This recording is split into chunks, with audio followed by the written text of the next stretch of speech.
to remember that differences of opinion are good things. And when it's all said and done, we will come out and do what we do. Please protect us in our travels. Please protect us when we eat. Please help those that are sick and need your help in the most way. In your Son's name, Jesus Christ, we pray. Amen.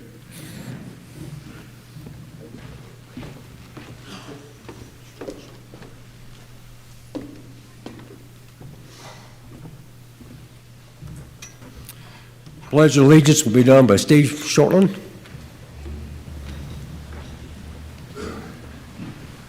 Good morning. Please stand, place your right hand over your heart, and repeat after me. I pledge allegiance to the flag of the United States of America and to the republic for which it stands, one nation, under God, indivisible, with liberty and justice for all. Thank you.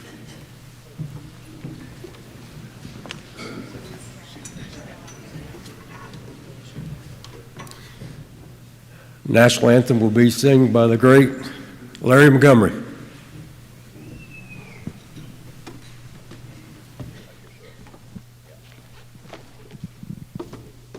My honor, our national anthem. Oh, say, can you see by the dawn's early light what so proudly we hailed at the twilight's last gleaming, whose broad stripes and bright stars through the perilous fight o'er the ramparts we watched were so gallantly streaming, and the rocket's red glare, the bombs bursting in air, gave proof through the night that our flag was still there. Oh, say, does that star-spangled banner yet wave o'er the land of the free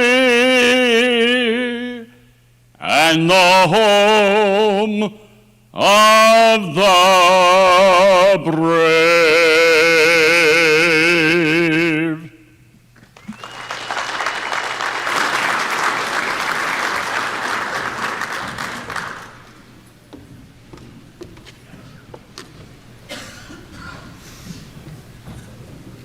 Wow.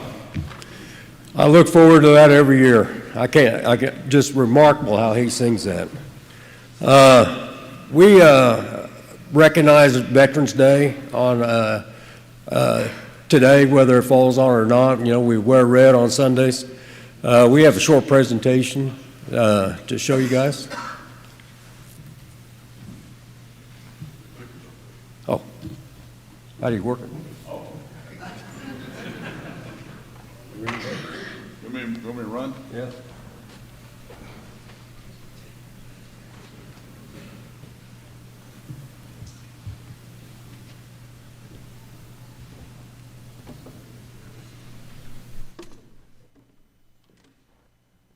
Build a website you love with Wix. For your words, create your brand. I would like for you to know that I believe that if our flag could speak, these are the words that it would say. Ladies and gentlemen, I now present Old Glory. I am the flag of the United States of America. My name is Old Glory. I fly atop the world's tallest buildings, and I stand watch in America's halls of justice. I fly majestically across the great institutions of learning, and I stand guard with the greatest military power in the world. Look up and see me.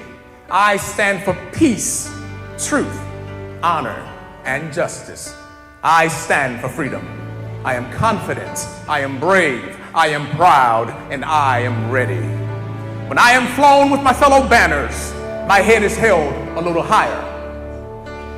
My arms are a little truer. Except for my God, I bow to no one. I am recognized all over the world. I am sovereign. I am saluted. I am respected. I am honored. I am loved. And yet I am feared. I have fought in every battle of every war for more than 200 years. Some of these battles include Gettysburg, Shiloh, Appomattox, San Juan Hill, the trenches of France, the Aragon Forest, Anzio, Rome, the beaches of Normandy, Guam, Okinawa, Korea, Quezon, Saigon, Vietnam, Afghanistan, Iraq, Kuwait, Syria, and scores of other places long forgotten by all, except those that were there with me. I know because I was there. I led my special operations forces in the quiet of the night and at the tip of the spear. I saw them fight fearlessly throughout the globe every day of the year. I watched over them even during the casualties of Desert One, and they still loved me. I was on a small hill, Iwo Jima. I was dirty, battle-worn, tired, but my soldiers and my sailors, my airmen, my Coast Guardsmen, my Marines, they all cheered me, and I was so very proud. I was at Ground Zero in New York City on September the 11th as cowardly fanatics attacked America. I was raised from the ashes of once proud buildings by brave firefighters. These were heroes who risked their lives to save others, showing all that America, although bloodied, will never be beaten because those who would destroy me cannot win. For I am the symbol of freedom, of one nation under God, indivisible, with liberty and justice for all. I have been soiled, I've been burned, I've been torn, and I have been trampled on in the streets of my own country. And when it is done by those whom I have served with in battle, it hurts. But hear me today when I say, I will overcome because I am strong. I have slipped the surely bounds of earth, and from my vantage point on the moon, I stand watch over the uncharted new frontiers of space. And I have been that silent witness to all of America's finest hours. But my finest hour comes when my stripes are torn into strips to be used as bandages to cover the wounds of my fellow comrades on the field of battle. And also when I fly at half-mast to honor my soldiers and my sailors, my airmen, my Coast Guardsmen, and my Marines. But most importantly, when I'm placed into the trembling arms of a grieving mother at the gravesite of her fallen son or her fallen daughter, I am so very proud. My name is Old Glory. Long may I wave, dear God, long may I wave.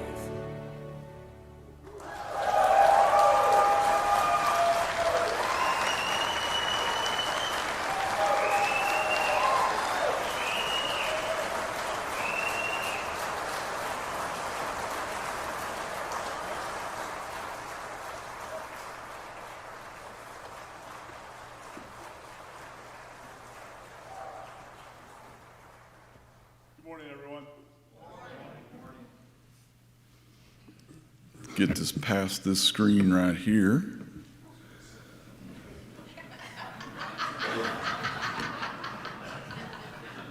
Yep, those are my slides. You know, sometimes you just got to take credit where you got to take it. If we can move on to, there we go. Oh, I'm glad you folks know me so well out there. I wouldn't have put the asterisks in that one word, so you know it wasn't mine. Before we get to the in memory, you know, that tribute we just saw on Old Glory is something we, former President Gutierrez from our organization, he founded a few years ago, and it's something we play each and every year in honor and tribute to our veterans around the world, and especially the ones that are in this room. A lot of sacrifices have been given to make this land and this United States what it is. If you would honor us and anyone who has served in any one of our military branches, would you please stand at this time so you can be recognized, and the rest of us, give it up for them.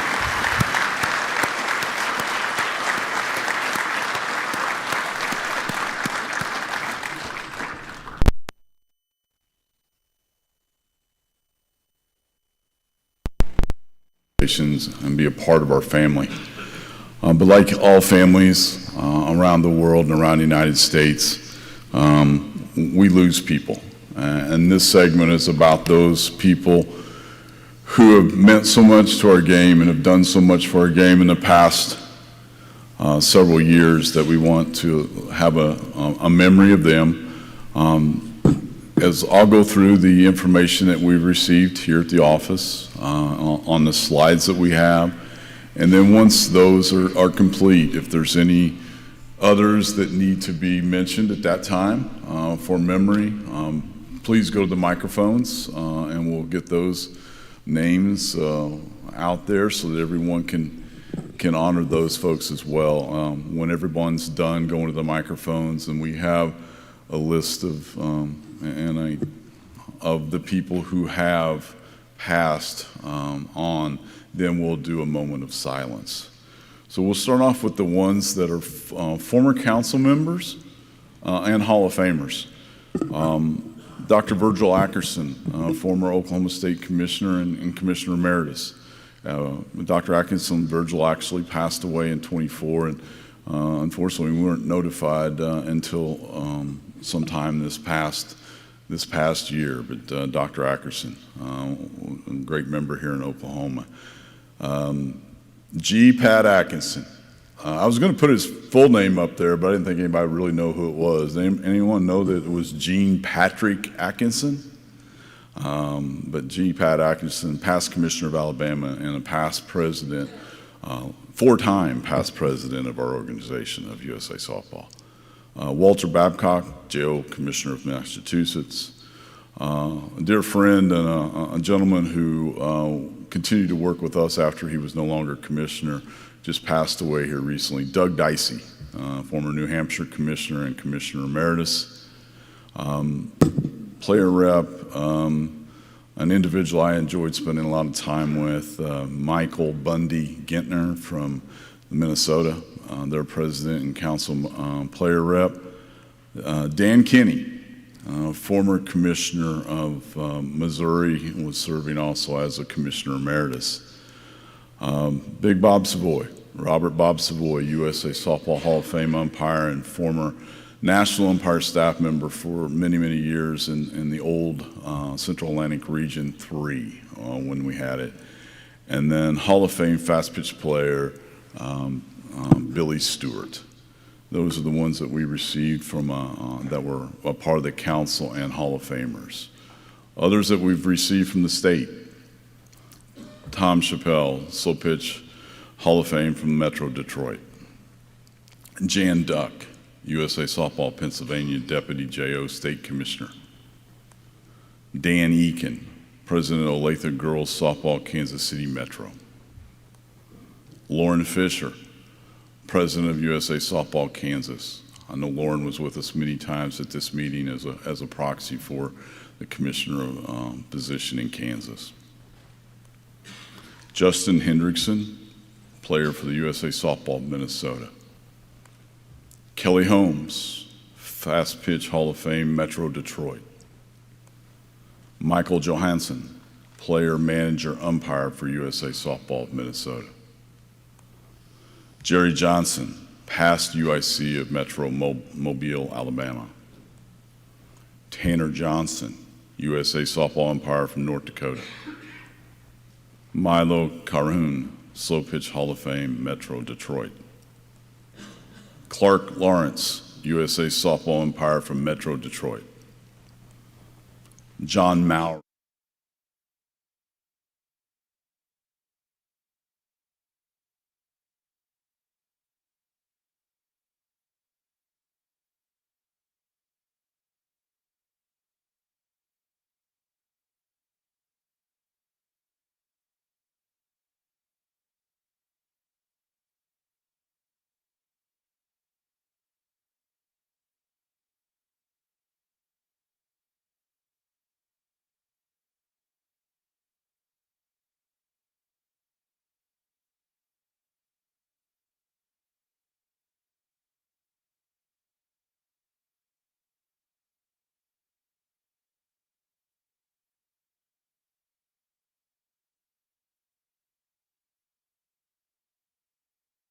Please step forward to the microphones.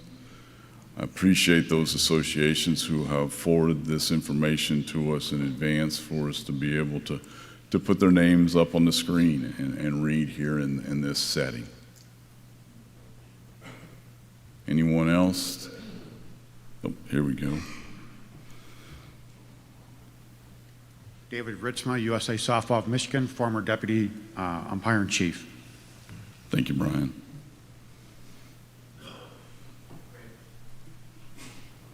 Yes.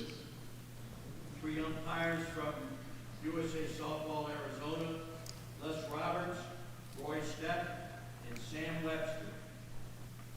Thank you, Wally. Jeff Flood.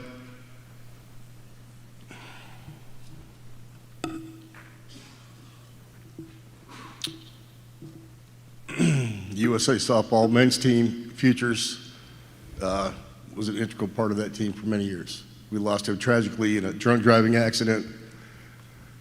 So please do your best to educate folks about that. Thank you, Coach. Rick LeBlue, USA Softball of Texas. Sam McQuaid Jr. from the McQuaid Charity Softball Tournament, North Dakota. Jimmy Powers, USA Softball of New Jersey umpire for over 50 years. From USA Softball Connecticut, District Commissioner Zach Gard, District Commissioner Skip Scarpolino, Deputy Umpire in Chief Dan Nealon, and just recently, our past Umpire in Chief Cliff LaRose. Thank you, Hank.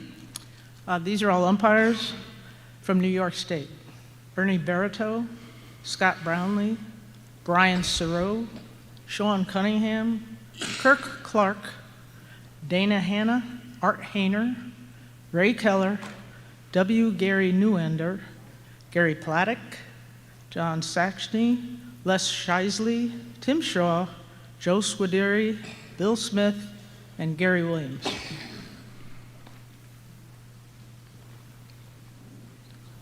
Kevin Shipp, USA Softball of Ohio, 35-year umpire and district commissioner.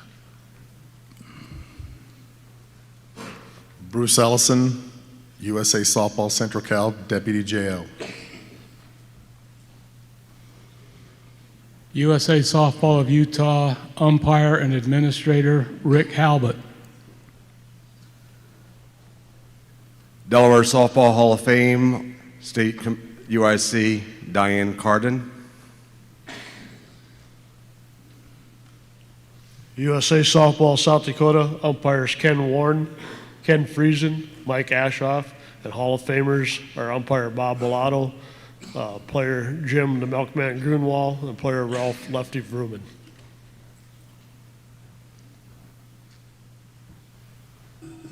Anyone else who wishes to rise and speak?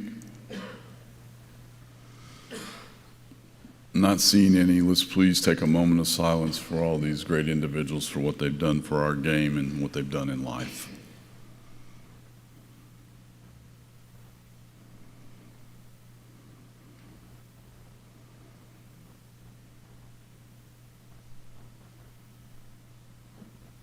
Thank you.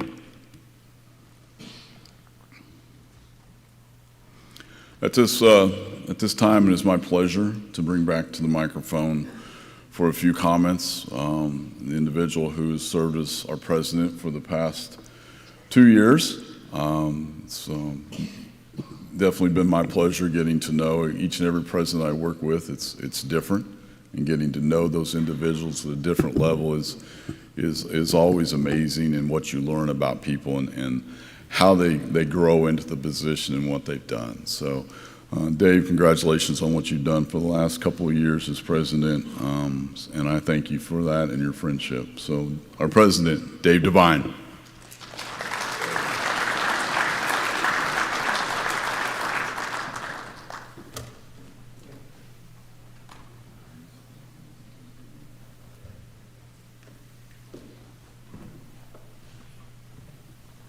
Good morning.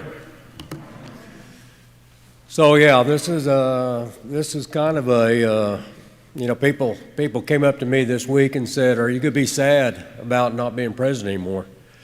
And I've seen other presidents, exit, and it's kind of an emotional time for them and stuff. But it's sad, but it's also relieving in a way, because standing up here is not the easiest thing in the world for me to do. It's the public speaking. We'll see how Dan does. I'm sure it's going to be much better. But right now, I'd like to recognize the board of directors, if they would stand up for me.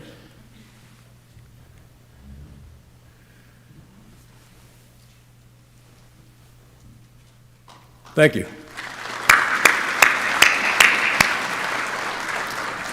Being part of the board is a very hard deal. It's very dedicated. Lots of meetings, lots of votes, a lot of decisions that has to be made. We are losing a past president, Joe Patterson, off the board, and I really want to thank him for being part of the board, and thanks for mentoring me. Thanks, Joe. But sometimes we have to make these decisions as far as the board goes, and possibly some associations might have to get a letter, and it might come from me. We were bouncing along pretty good my first year, and then the second year, all of a sudden, we had a problem. The registration system crashed. And we had to come up with a plan. And so with the registration system crashing, we got the letter out as quick as we possibly could, letting everybody know we were actually trying to revive it for weeks. And I always thought that it's going to come back. It just couldn't come back. We hired people to bring it back.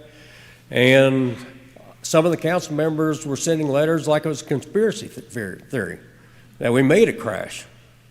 It's just amazing the input I got on that. But we worked really hard to get the old registration system back. Then I had to send the letter out for the board of directors saying that it was it. We had to go a different direction. Some people are really happy with the direction that they're going right now, and some people are still trying to figure it out. But I think eventually we will all be better off than what we were at. But anyway, that was the hardest part of my presidency, was the registration system crashing and having to come up with a letter to explain that, because there was as you know, the registry USA Softball.com was down for about a month and a half while they were trying to bring it back. And after we hired somebody to bring it back and they couldn't figure it out, we were pretty much stuck. We knew this was going to happen. We talked about it, and Devin came up here and talked about it for several times, where it's getting older, something's going to break, and it broke. There was nothing we could have done about it, but it's just something that happened. But I think that people adapted, and I think we're moving along fairly good right now. Some other people, we've had to write some difficult letters, or I did, where we either wanted better output from an association, or letters and complaints come in. We had to have hearings and so forth. That's not fun.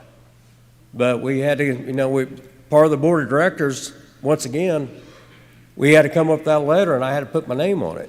And this is what we do. We want to make sure that USA Softball is running as smoothly as possible. And the boards did some really great things while I was on the board too, as far as renaming the stadium. That was a highlight of what we'd done. We got council members saying, "Why did you change it from the Hall of Fame stadium?" We were getting sponsor, or basically somebody paid us money to do this, and it's something that made sense for the company. No matter what we do, it seems like there was always going to be one or two who's going to write a letter to us and say, "That's not good enough." and or you're not treating us fair, or you didn't give us enough time, which, you know, when I first ran for president, I thought, you know, we can smooth this thing out, but there's some things we just can't smooth out. This is just the way the company works. Sometimes, excuse me, sometimes the, you know, the unknown is going to happen. And with that unknown happening, we just have to do our best. And the board of directors was really reactive to a lot of this stuff. And if you ever doubt us, please join us. It's kind of like when those umpires say, you know, hey, if you don't like the calls, come on out. And that's kind of what I'm saying to you all. If something is, you guys think you can make a change, welcome aboard. Run for the position and see how it works. But once again, I can't thank Craig enough. He made this job much easier for me. And also Joe and Rodney, past presidents, thank you. Mr. Goldman for the Finance Committee, thank you so much. And basically all the board of directors made my job as easy as possible. So, you know, thank you for, you know, for my tenure, I guess. I'll be past president now, which I like to go and, excuse me, I got a little frog in my throat.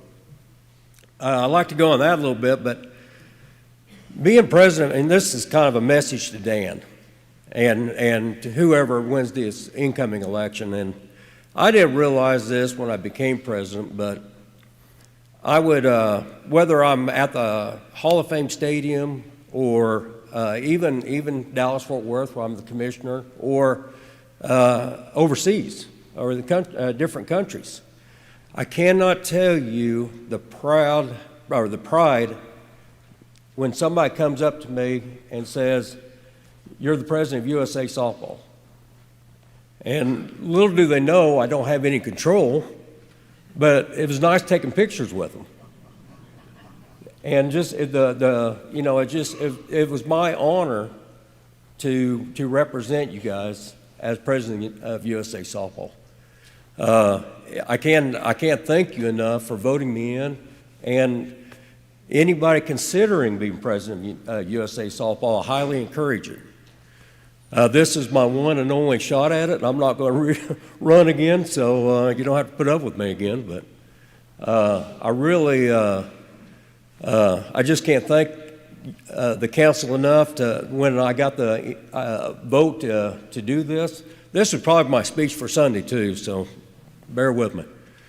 But it's just my honor to be president for USA Softball, and I highly recommend it for anyone that is considering it. So if I do anything, I'm hoping I'm talking somebody else into this. I know we have 4 candidates coming up for incoming president. I think all 4 of them would be a good choice. I know you guys will have a choice on Tuesday. It should be interesting to see who's going to be the incoming president, but I think that really I don't think you can go wrong with any 4 of those people. So I think we should be in good shape.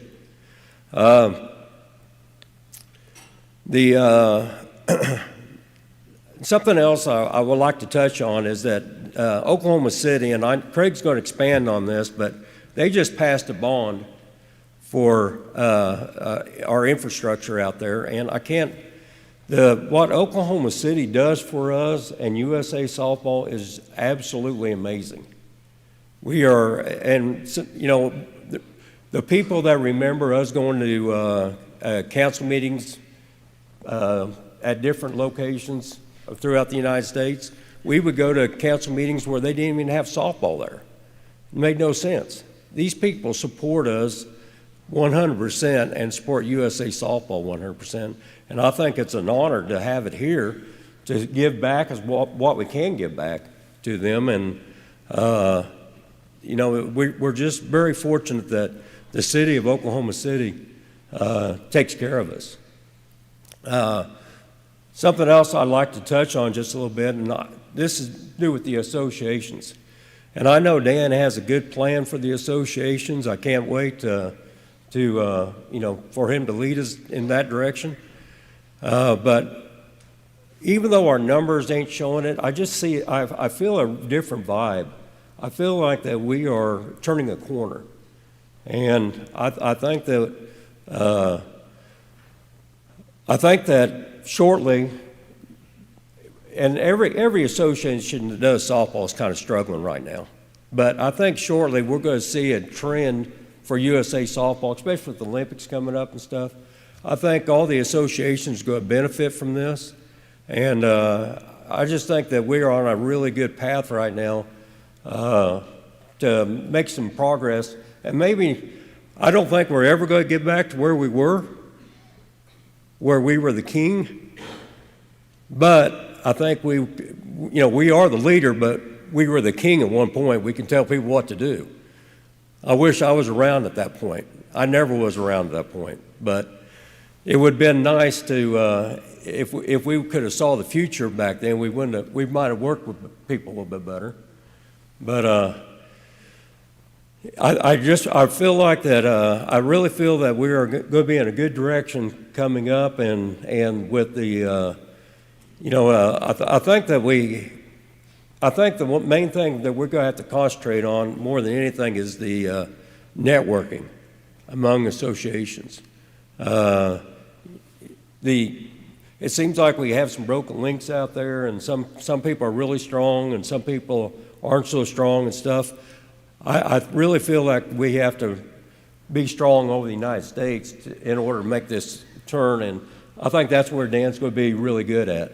So I appreciate some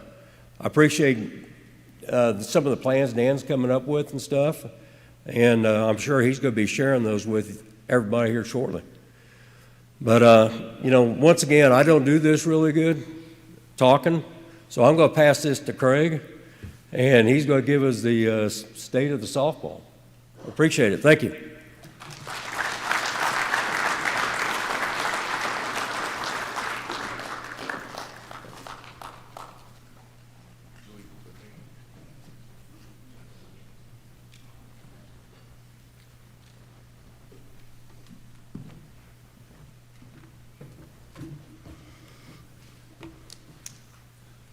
Yeah, I know you're all nervous. I brought water with me.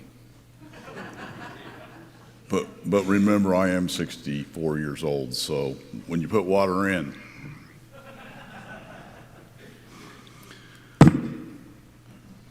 Thank you, Dave. I appreciate that and your comments. And I know we've got a lot of work yet left to do as we continue on.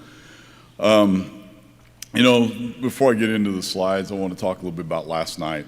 Stu and Darren and Hall of Fame Committee, Halo, Sam, Allison from our group, another great evening to honor those people who have given so much to our game.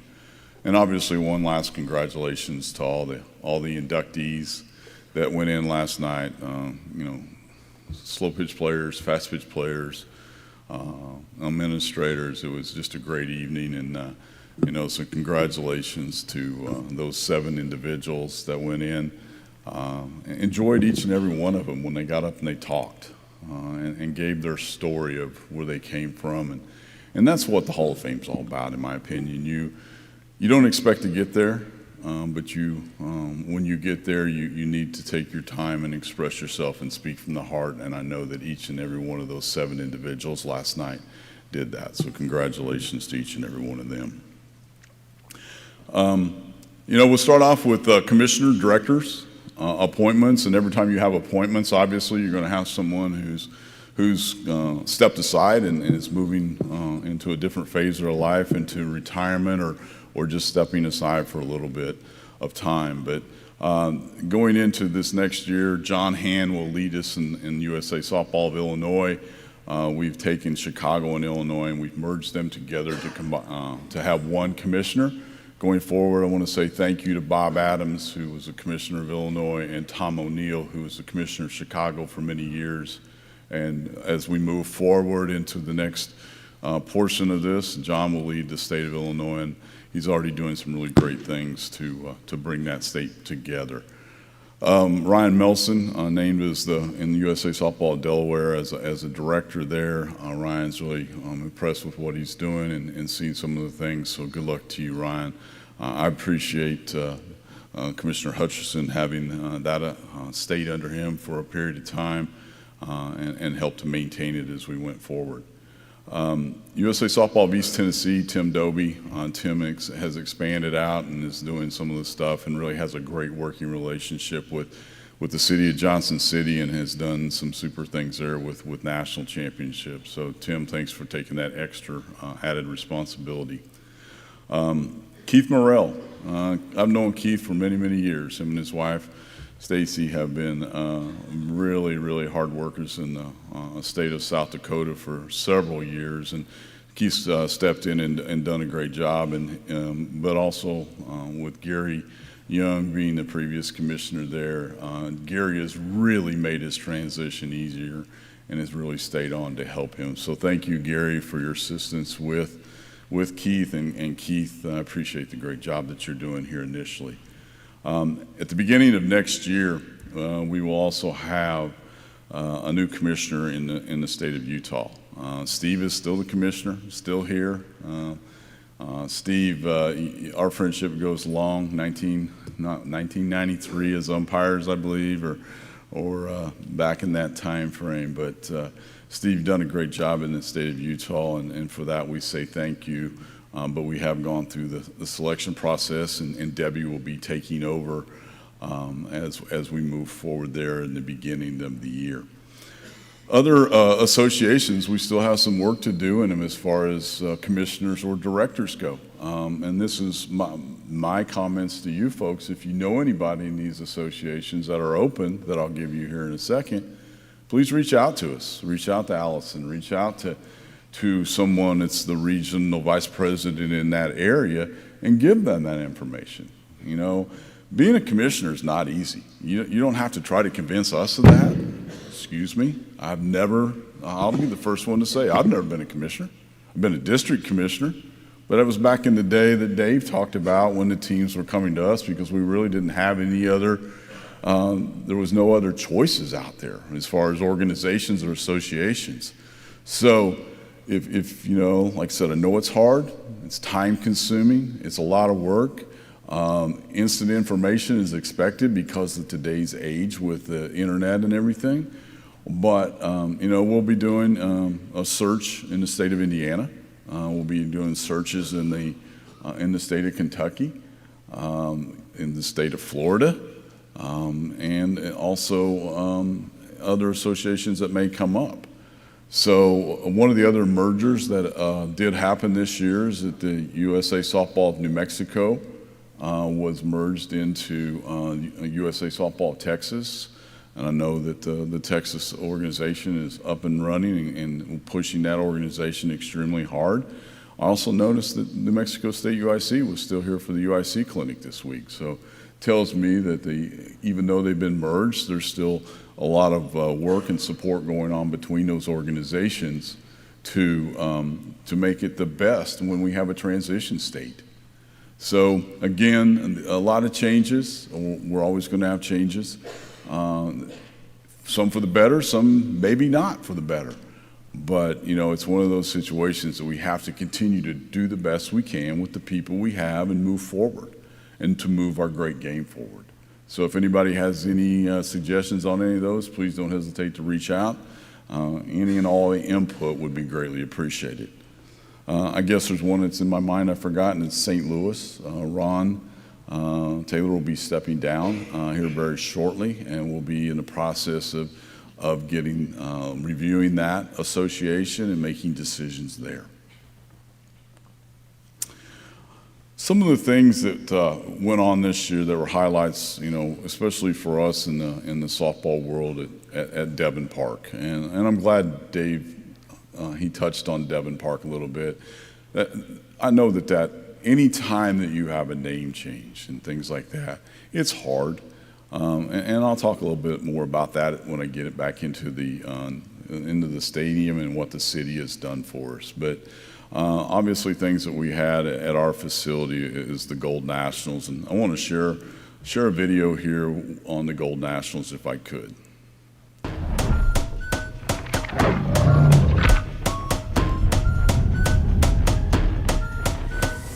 You know we don't play out the way. Check out this look on my face. I'll come save the day. Give me my cape. Look at I'm flying away. Five-star cream of the crop. Go and make spot. Go and put the cherry on top. This one can't be stopped. Giving them shock. It's really like that. Don't believe me, just watch. Watch, watch, watch, watch, watch, watch, watch, watch, watch, watch, watch, watch, watch. Don't believe me, just watch, watch, watch, watch, watch, watch, watch, watch. Thank you. I think there's a second video to go here that we want to show right in a row from the 18s and the 16s.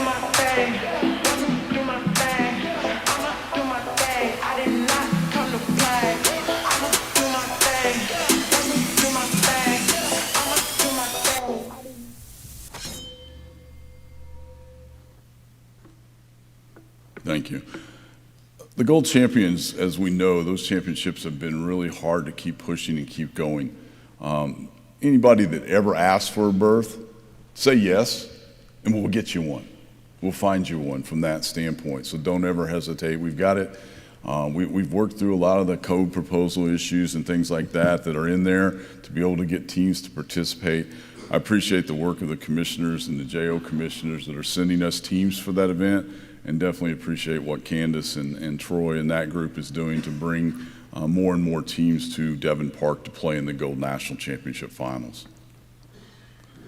All-American Games. You know, I think year 9 of the 12s, is that correct, is what we just finished, was the 9th year of the 12 and under All-American Games. A situation where it's a great event. Appreciate the two individuals and their group that's been doing this, the heart and soul of the All-American Games with Christy Allen and Mary Mahoney. A lot of years we've been doing this.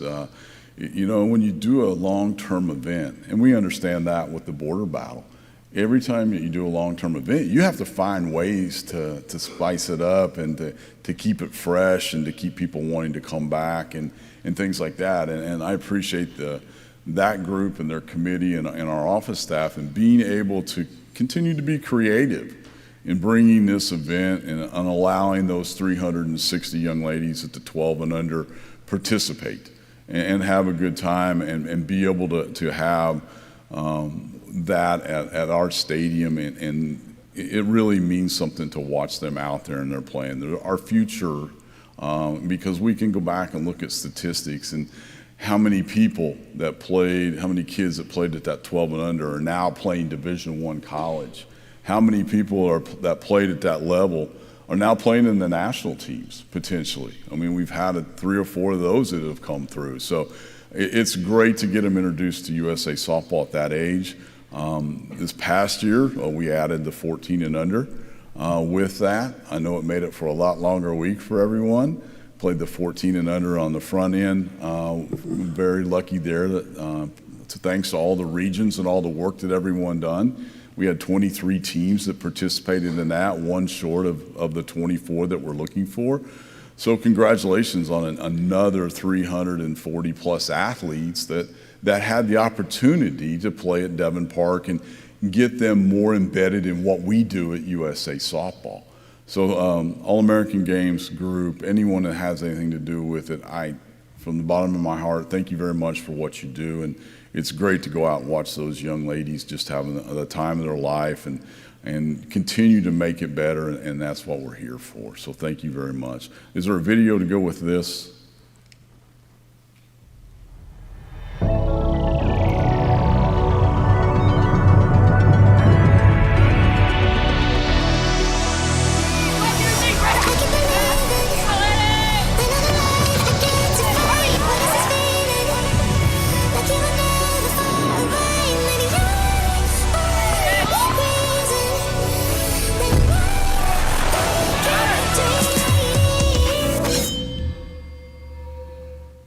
Thank you. Is there a second video on that or just the one? I'm a little too into you. Got my head over my shoes, but I like it.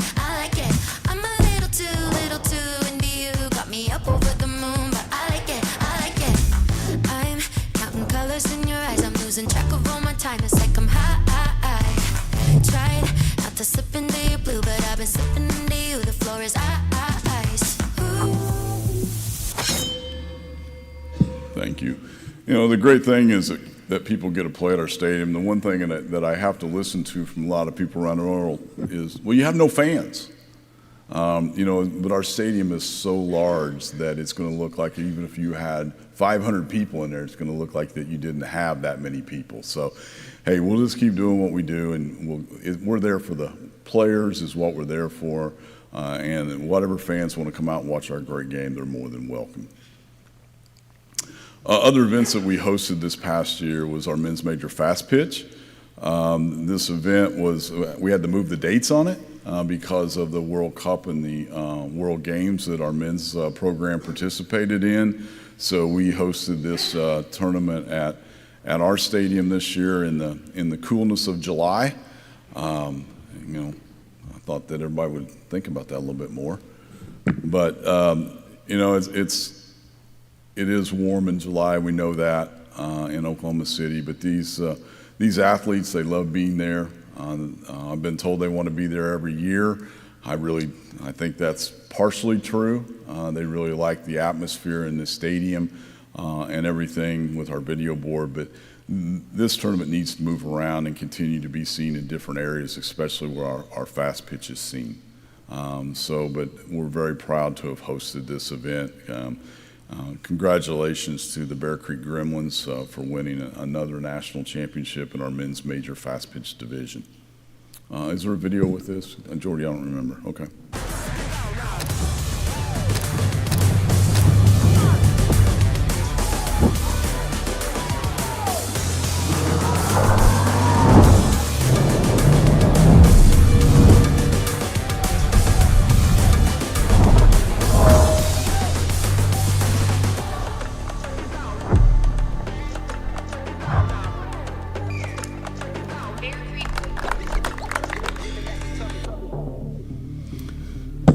If you've never been to a men's major fast pitch championship, when you go there, you're going to see the players worldwide, that all the players worldwide that play for their different countries.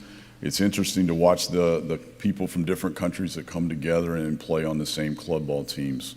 But it's a great game, and I appreciate all the work that a lot of people do in that program to keep it going. Here's just some list of the events. Obviously, we hosted it at Devon Park this past year.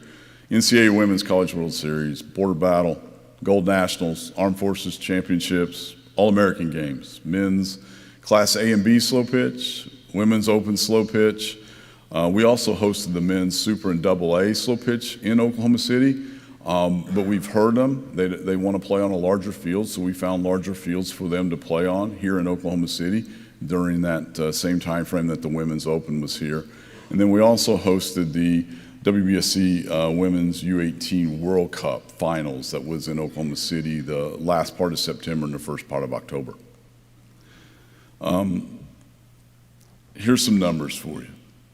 When you think about our four-field complex and you think about what we do there in the events, 38 total events, 31 tournaments, 7 special events. Games played, 1,014. Grassroots event, 11. National teams events, 3. College events, 7. Special Olympics, because of hosting the North American Special Olympics this year, was 2 because we always host the Oklahoma Special Olympics event there. High school events, 5. You can see that we hosted 154 high school teams from the state of Oklahoma, 40 collegiate teams, 40 Special Olympic teams, 104 Junior Olympic teams, 82 adult fast and slow pitch teams, and 6 of our national teams, for a total of around 9,300 athletes that got to participate at Devon Park this past year. That's what I look at that asset as, is something that we share, and we share with a lot of different groups. Everyone on that group is an affiliated or an allied member of some sort or a part of USA Softball as a direct member. So it's a great asset that we have there in Oklahoma City and something that we should be very, very proud of. So I just wanted to throw those numbers to you from that standpoint to show you the number of what I think makes a difference with our facility and hosting multitude and a lot of different types of tournaments from around the United States and around our program as well as the collegiate and special organizations. Marketing and communication updates. Just a few things here these numbers that I thought were extremely important. Obviously, they covered the 1,000 games at Devon Park, 44 games internationally. Obviously, because of the LA 28 buzz that we're hearing all the time, we have been mentioned in the New York Times, the LA Times, ESPN, Sports Business Journal, and MLB.com. You know, we've been in some of these before. It's not always for the positive news, as we know, because of the safe sport issues and things like that as an NGB, but these were all extremely positive. In October, at this year, in October of 2025, we have over 1.2 million followers across all social media platforms. 1.2. You know, these are the type of things that we need to be able to monetize things into partnerships and sponsorships. In the last 90 days alone, our Instagram has received 11 million views. USA Softball Facebook has over 30,000 new followers since August. Our Twitter, 1 million impressions and 32,000 engagements. This next year, as we go into it, we've just added a new position for that department. It's a content creation specialist that will drive an increase, continue to drive the increase to our social and digital media footprint throughout the enhanced video and photo content of what we're doing. And we want to be able, obviously, to work with the local associations to do more of that with this group. However, we do need to get input from them. You know, we get input from some of the associations. I appreciate North Dakota, Commissioner Dick Gallman will send me the newsletter that I will share with the office staff 3 times a year. It's a lot of great information that goes on in that state. And I know that other associations have sent us stuff to share, and we're willing to do that. It just please reach out and send it to us. Get it to Jordy's group, and we'll make sure that, and it can go to Allison as the membership person, that department, but get it here and we'll share it on your behalf. IT updates, I think Devin will do enough of that over the next week.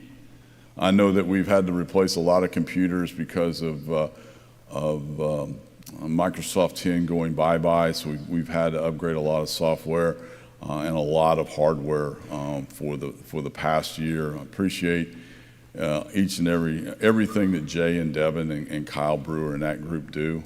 There's 3 of them trying to take care of the streaming at the stadium, try to take care of all the computers internally, trying to make sure that what goes on here at this meeting with when we're doing the Hall of Fame and things like that. So these individuals are truly working behind the scenes and making sure that happens on that. And obviously in Devin's group, you've all met Jacqueline, who does a great job of support on the IT. Membership, you know, we've got a new person in that, and I'll show him here in a little bit, but I appreciate Allison and her group and what they've done to update some of the things that's needed and it's important for you folks out in the field, to the commissioner's manual and things like that, to keep our stuff updated, to keep us updated on what needs to happen on safe sport and on background checks and things like that. Not only that, you know, we spend, unfortunately, as I showed earlier, we spend a lot of time when it's doing commissioner updates and trying to find new commissioners to run our association. So just so much work that goes on in the office. We really appreciate each and every one of you that assists with that on the membership side. National teams updates. I'll just run through some quick slides. It's easier to show just the teams that participated and the results. The women's national team this past year, kind of a slow year, first year of the quad. We had a national team camp and an all-star showcase that was in Oklahoma City. And then that team went to the World Games that participated in China, won a gold medal. For winning that gold medal, Coach Gasso was recognized as the WBSC Coach of the Year for 2025 from that standpoint. But congratulations to that team and what it was able to accomplish in a short time.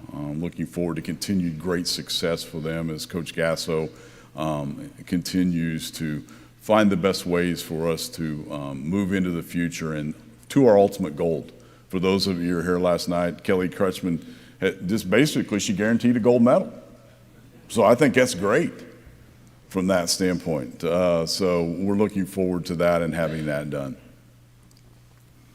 Our U18 team, and when I say team, it's a combination of a yearly thing. Last year we played in Dallas, and to get the berth to the finals this year that we hosted here in Oklahoma City, it was great to have 8 countries here in Oklahoma City and share our park with them, and to share our park in this talent level with a lot of young softball players in the state of Oklahoma.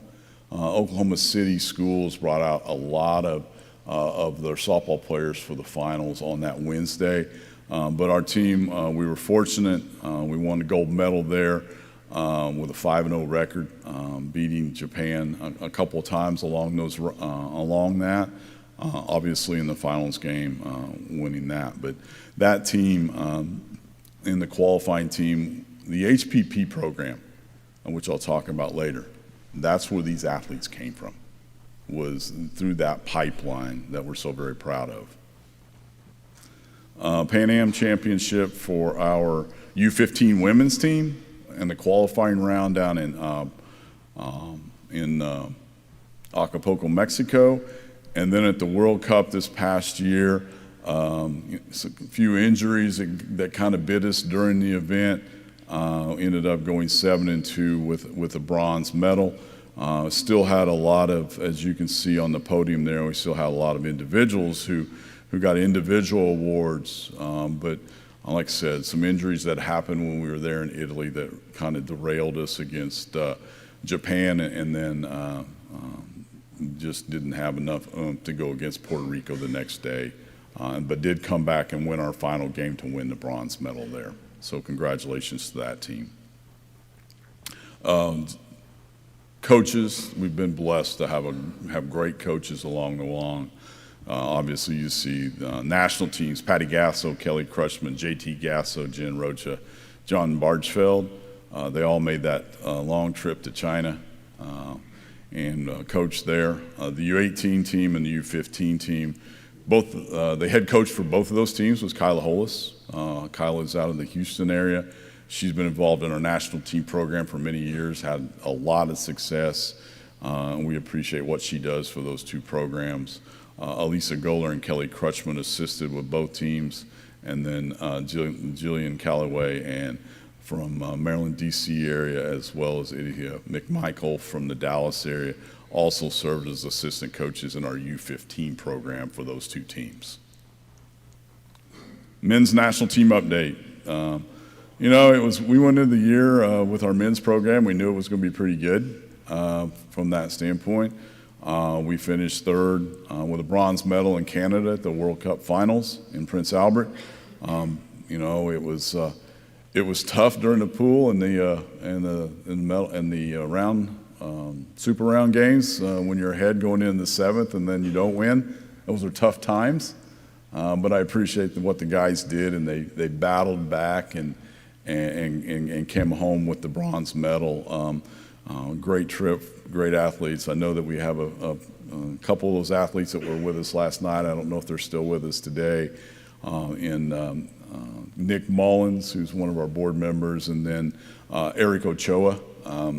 It's kind of funny when I say Eric. We call him Chewy. So it's hard when I hear Eric. I have to kind of process who that is. But both key members to what we did in the men's program, not only this year, but in the last 2 or 3 previous in renditions of the men's team.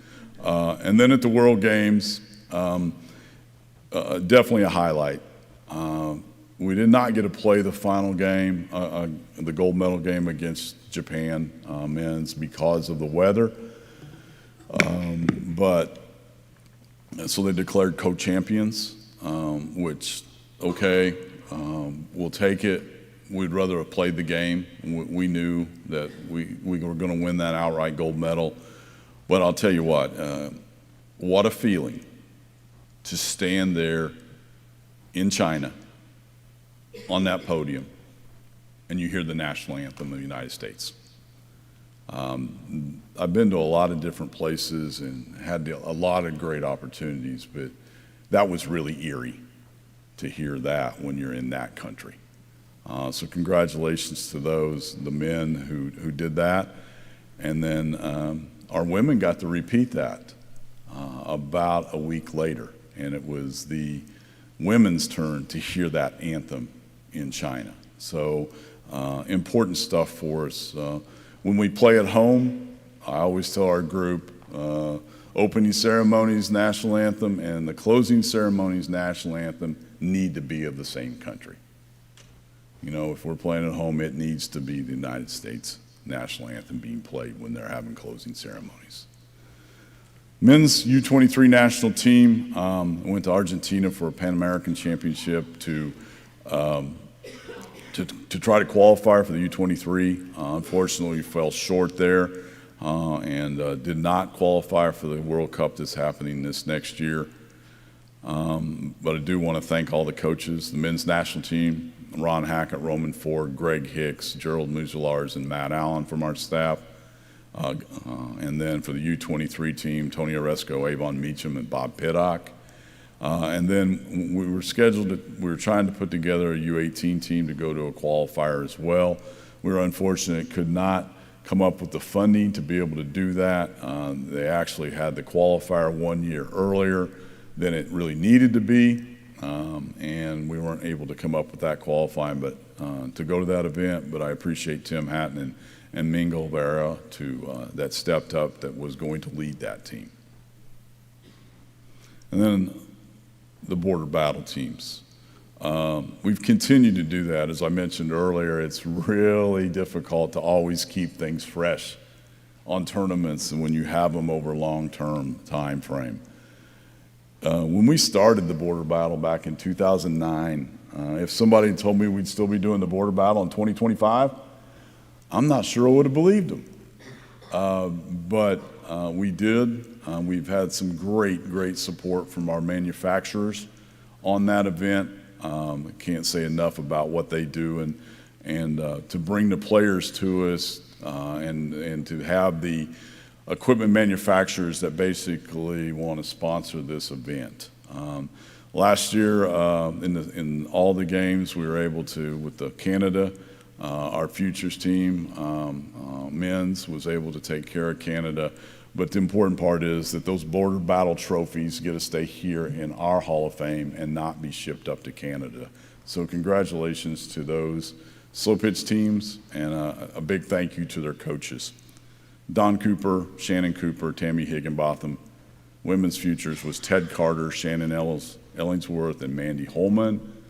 Men's slow pitch team, and I know that he's here this weekend, Brett Helmer, Tim Barnes, and on the men's future, Rob Humphrey and Nick Shaw. We've been fortunate on the men's slow pitch national team side. We've only had 2 coaches. 15 years of doing this and 2 coaches. I can only say thank you to Pup Shortland, Steve Shortland, for setting that bar and setting that example of what we needed to do in that program and leading us. And then we did find the right person to take it over in Brett Helmer and to continue that opportunity for our slow pitch players to compete against Canada. Back to the high performance.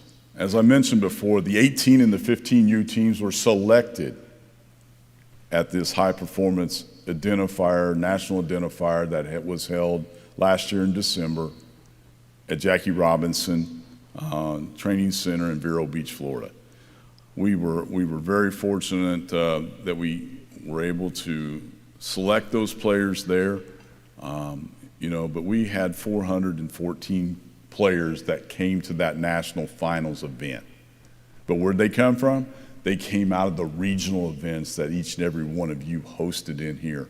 I believe we had over 1,300 kids, athletes that participated in those regional events to get those 400 that ended up in Vero to have that opportunity to represent the USA National Team program. So thank you very much for hosting those events and pushing those athletes to us so that we can continue to have that pipeline. It does so much for us. That way it's a lot easier than having separate tryouts, and we get an opportunity to look at it. The USA Softball of Southern California, Chris, Christy, thank you very much for the last 2 years of doing this Metro Tokyo Exchange.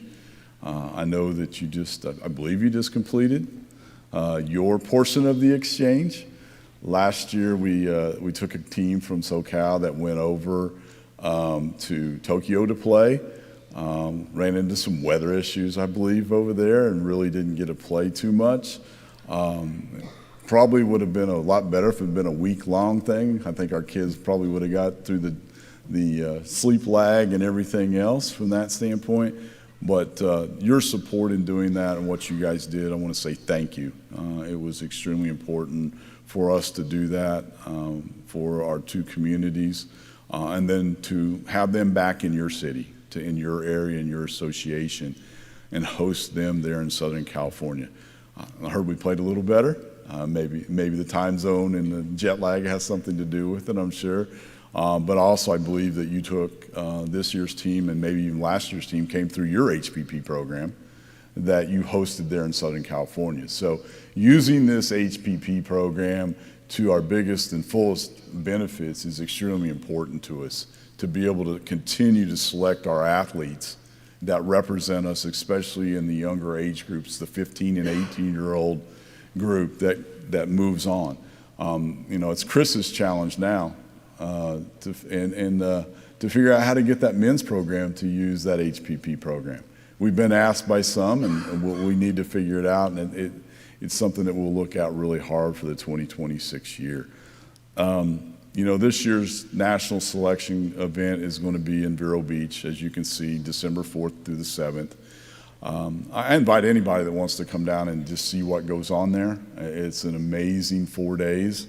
We kick it off with a lot of athletes talking, a lot of national team athletes, professional softball athletes, and former collegiate players, talking to these 400 plus athletes and their parents at our opening night on Thursday, sharing life lessons with them. It's not just about softball, it's about life and how they got there on their journey from that standpoint. But last year, I think in 2025, 1,800 athletes that participated in your regionals that you hosted for us to get us to that 400 plus mark that's going to be in Vero Beach. But those young athletes will be down there and we'll make selections and we'll have an event, I think, next year in the U18 women's that we'll have to pick a team from. Either way, if we don't have teams that have to go play, we're going to try to do something with those athletes that are selected to be able to play so that we can keep some continuity going in that pipeline.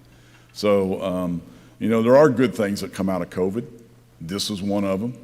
We continue to perfect and work on the HPP program each and every year and to make it better.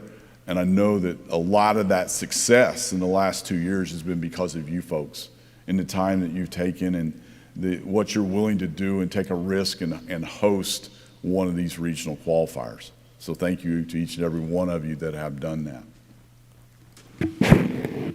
Excuse me. I touched on it earlier, but the U18 Women's Softball World Cup Finals that was in Oklahoma City, it's always great to play on American soil. Congratulations to that team that we hosted here. It's always great to be able to host on your own soil. And when you factor in and everybody says, well, is it expensive? It's like, yeah, but it's expensive to go to another country too. So by the time you look at expenses and you look at costs and what you're going to do, a lot of times it's sometimes easier just to host events and stay on your own soil. You don't have that international flight. So we'll continue to look at other events. And with what's going on in 2028, our city's really interested in having an international event each and every year in 2026 and 27. They were happy to help us with the 25 and 24 events that we had as well. You know, these WBSC events are not just for players and teams. They're also to reward the individuals who work in our grassroots program, as whether they're umpires, whether they're administrators, whether they're UICs, or whether they're scorers, because the WBSC uses scorers. This past year, we were fortunate that we sent umpires for the Men's Fast Pitch World Cup, Mike Burwell, and the U18 Women's World Cup, Naomi Erdahl and Steve McCallum were here in Oklahoma City. The U15 Women's Qualifier in Acapulco, Emery Appleberry from the state of Illinois represented us there. The U23 Men's Pan American Championships, Jimmy Connors from the state of Michigan represented us there in that event just in September. And then still yet to come this year, we've got two umpires. We were reached out and asked if we had umpires who were willing to go to China and to umpire the Chinese national championships that they have. We've done that in the past. I know the late Julie Johnson went over there, as well as some other people here from USA Softball, but we're very fortunate that this year going over will be Laura Head and Mindy Vila that will represent us later before the end of the year in China. A UIC that Christina Drum represented us in Milan, Italy at the U15 World Cup. And then we had TCs that represented us at different World Cups. Ray Gutierrez at the women's U15 in Milan. Greg Pohl, sorry Greg on the name, missed it there, on Men's World Cup in Prince Albert, Canada. And for the U18 Softball World Cup, Rich Kress from the USA Patriots. Scorers, we've been fortunate. We've had a couple of our scorers, Paige Bond and Carson Osborne. Carson's an individual who's worked with us at USA Softball for 9 years. Been out there for a lot of different weekend tournaments, and she's moved on, and she's becoming an international scorer with the WBSC. So she does a really great job. So a lot of different administrative roles that you can serve internationally as well. I know, you knew I couldn't go without putting this up here. You just knew it, didn't you? You know, I put it up here for, the main reason is Safe Sport. It continues to get better, in my opinion. It continues to get more time out there that it's important to do, and they're finding out what organizations do and don't do it. And it continues to elevate us as a leader because we do it.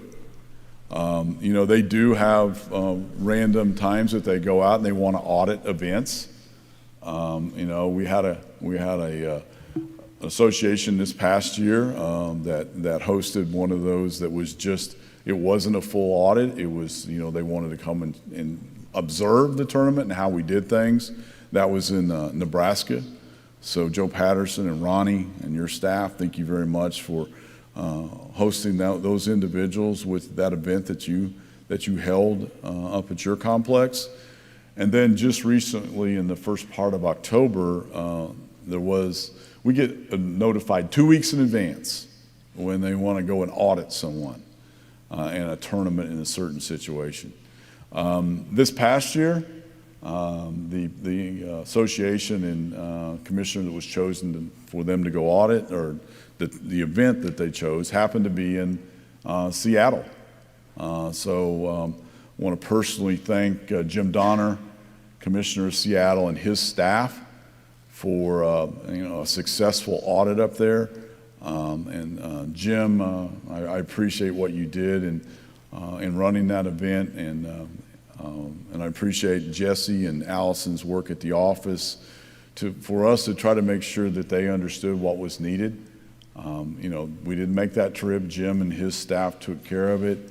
We're getting to know the auditors a little bit more, and hopefully we're driving home and know what the important points are. But a successful audit, and I wanted to publicly thank Jim and his association in Seattle for being able to pull that off and making a successful audit for us with SafeSport. So don't worry, I'm sure that other people will have opportunities in the future. But I appreciate everybody that's ready to do that, because it is extremely important to us. Partnership with Oklahoma City. It's really hard to describe the partnership. I think I'll start the same way I did with the umpires the other day. The asset that we have at 2801 Northeast 50th, the office building, the fields, that was built by ASA. That was built by ASA USA. That was built by USA Softball. But I think we all know that it takes a lot of funding to keep things up to date, to keep them fresh, to keep them new, to keep them relevant in what we do. And that's where the city of Oklahoma City has come in. Don Porter, he moved us here. He got us from New Jersey to Oklahoma City, got us to the center of the country. He was able to get the land, and we were able to get the 2 fields built by ASA Softball at that time. Ron Radaganda comes in. He starts the relationship building with the current group of All Sports, the city of Oklahoma City, and finding that we used to deed our property back and forth between us and the city so that we could be on the bond issues. Not really the best thing to do, but we figured that out. A few years ago, we deeded it, and it's in the city. The only thing that we own at the office is our office building. So, but what that means is that everything else on that property is able to be used with public funds, the bond funds, and things like that, state grants to be updated to all the facilities. And it takes a burden off of us as a membership in trying to continue to make those stadiums up to date and where they need to be. So, Ron started that relationship building with the former city manager, Jim Couch, and Mayor Mick Cornett. I've just been blessed to come in and have the opportunity to continue that relationship with our current city manager, Craig Freeman, and our mayor, David Holt. As Mayor Holt and I exchanged texts right after the bond issue, he goes, people can say a lot of things about our city, but I challenge any of them to say, has anyone else in the last decade put $65 million into a softball complex and facility? And I think we all know the answer to that. I know that Salem, Virginia did a pretty good chunk, but $65 million is what our taxpayers has committed to our facility since 2016. It's just amazing. It's unheard of. This past bond issue that just passed on October the 14th, the total bond on 11 propositions was $2.718 billion. All 11 propositions. Of course, a lot of them you expect: police, fire, infrastructure, roads, drainage, all passed. Every one of them passed with more than 70% approval rating from our voters. We were fortunate. We were in the park and rec portion of it. There was $414 million in that. As a part of that, for USA Softball and updating facilities, as well as getting an indoor facility, $35 million. So to say that we made the right choices for since 1966 when we moved here, I think that might be an understatement.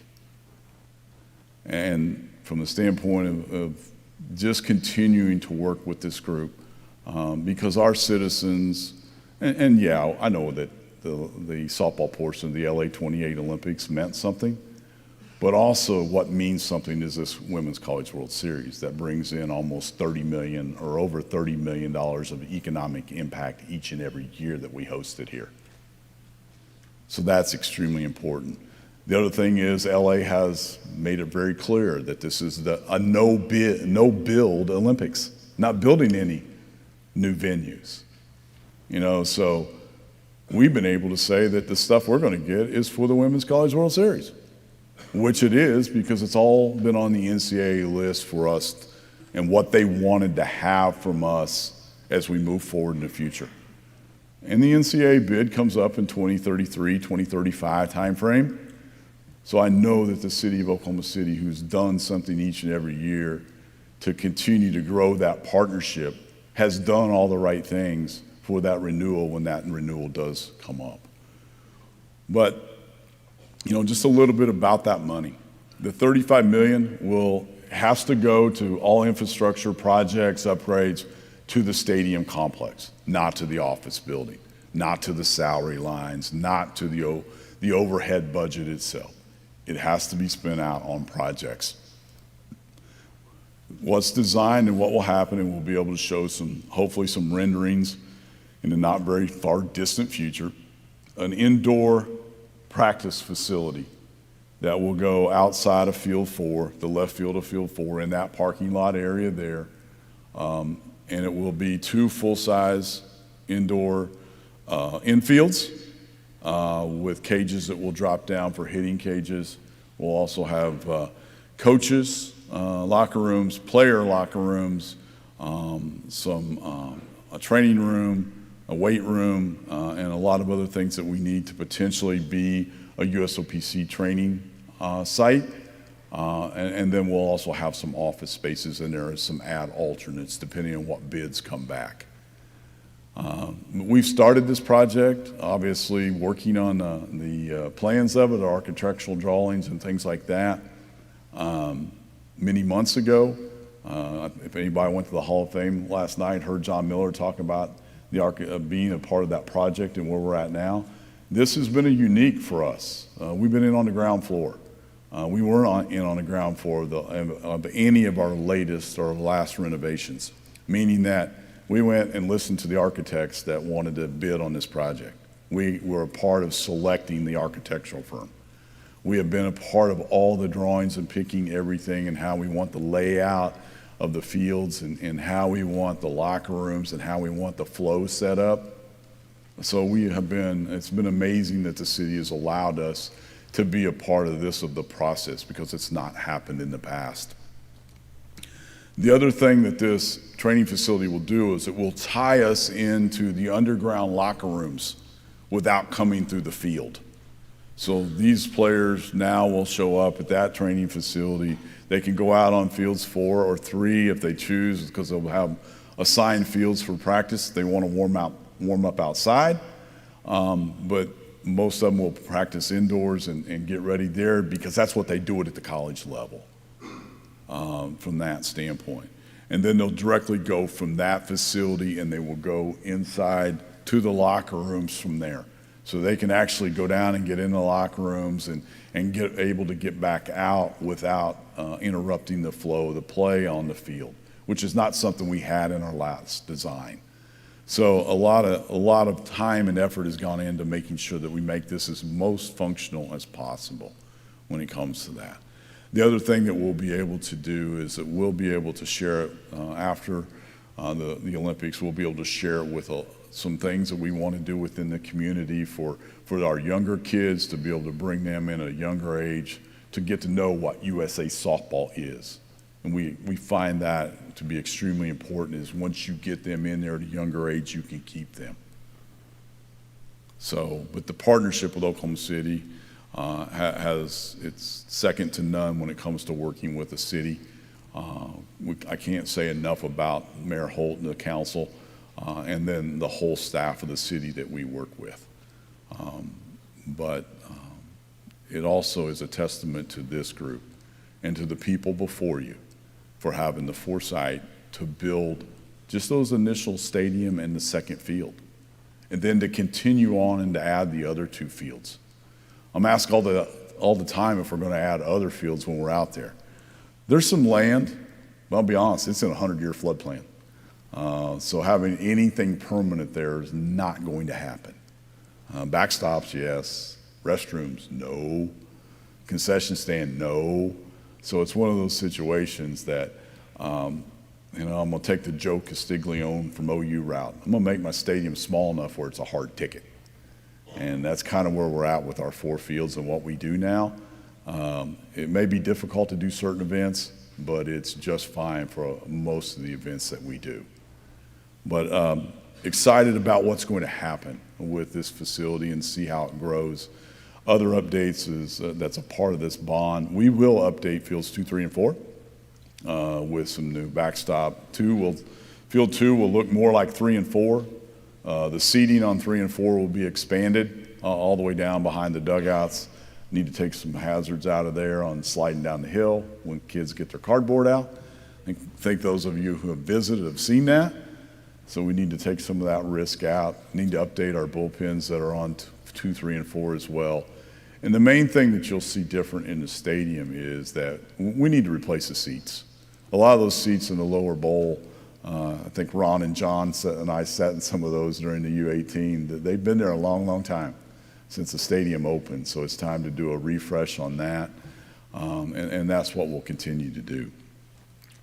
The one thing that this partnership has done, and the LA 28 portion, softball portion being in Oklahoma City has done, is it's also opened up opportunities for other grants. And we were fortunate recently that the state of Oklahoma had some grant money, and we applied for it, and we were awarded an $8 million grant from the state of Oklahoma.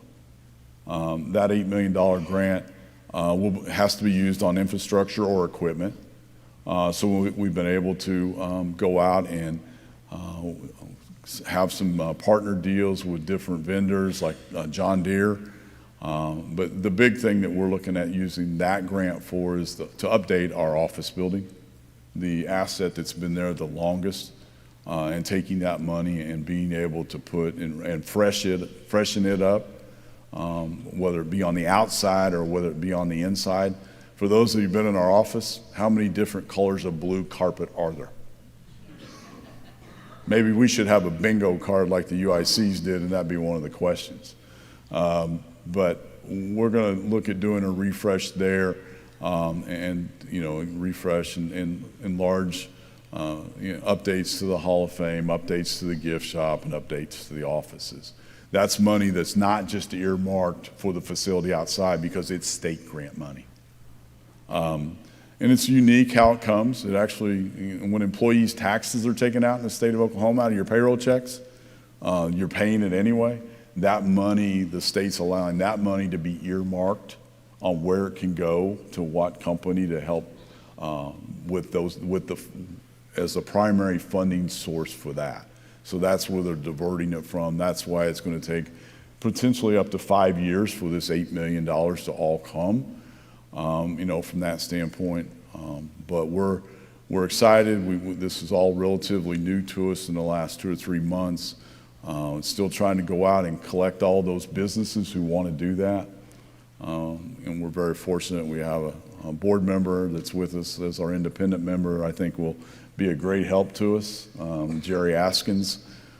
She is a former lieutenant governor of the state of Oklahoma, is on our board as our independent member. She's got a lot of knowledge and wisdom and a lot of contacts to be able to help us do that.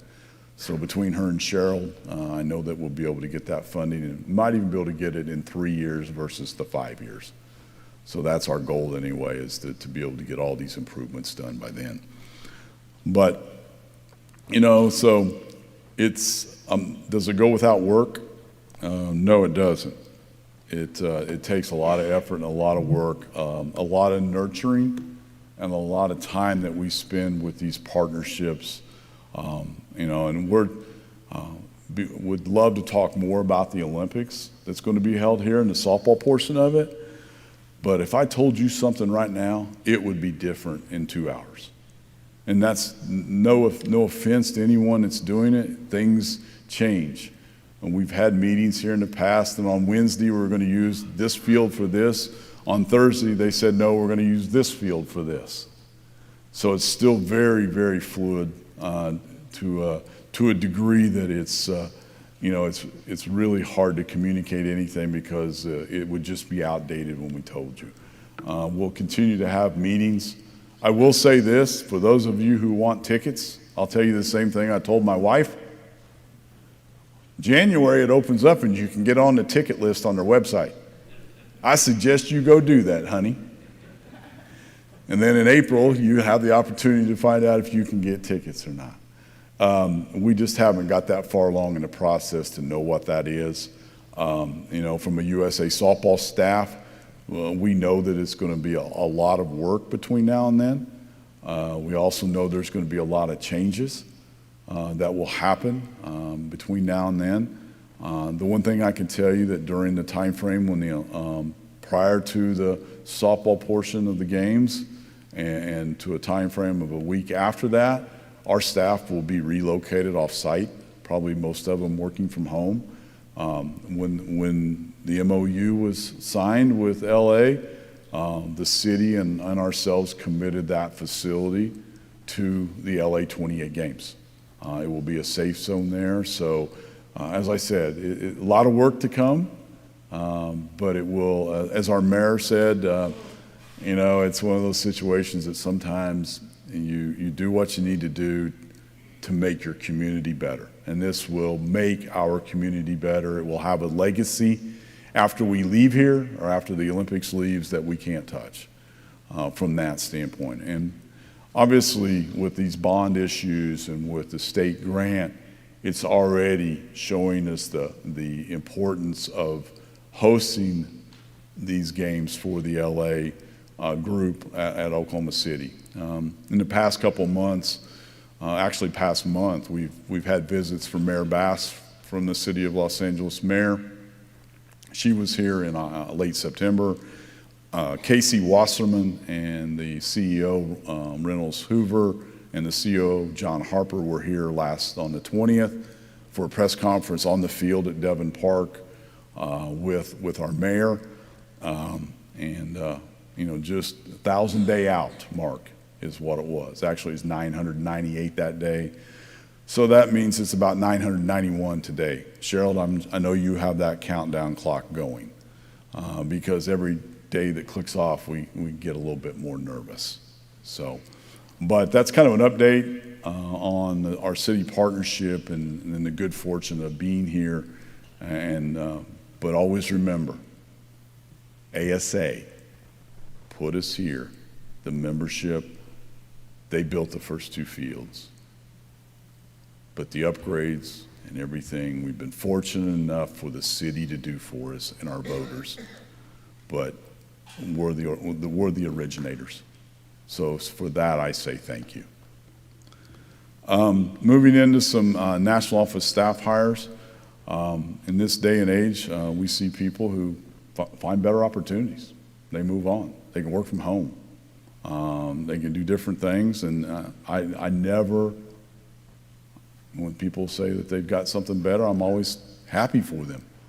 That's what we're here, is to build good people that work for us, and they move on and they get better opportunities. But we're also very fortunate that we find quality people to bring in and take their places and even thrive above what we had before. Jordy Lindley, our Director of Communications and Marketing, started with us earlier this year. She's originally from Oklahoma.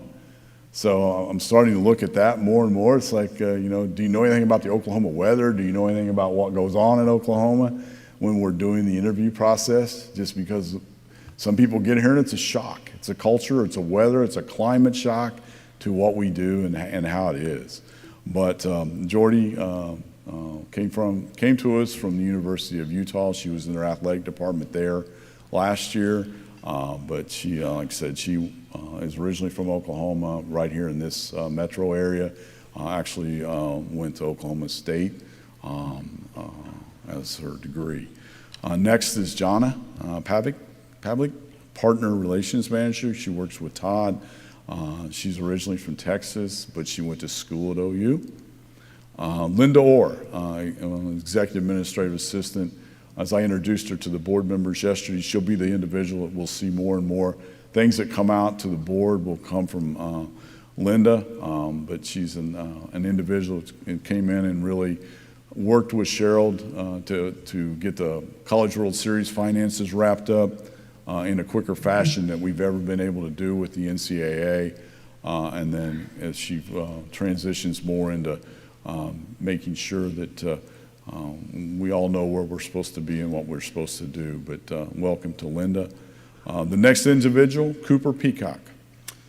Hasn't started yet, but this is our new content creation specialist. He'll start here in the month of November.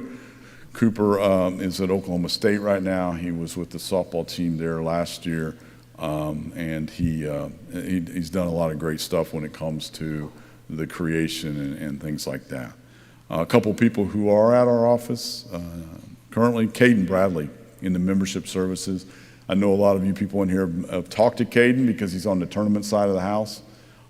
So made sure that we got all those introductions done with the likes of John McPhail and Tim Doby and Billy Powers and people like that are on our tournament side. Caden will do a great job. He was down at OU working, and we brought him up here to USA Softball. So, and then Allison Kern, national teams and event coordinator. Allison has been with us all summer. She was an intern working out on the stadium operations. She wanted to stay here and be a part of the USA Softball, which we appreciate. And just looking forward to having these individuals that are helping us with all the things that we do at USA Softball.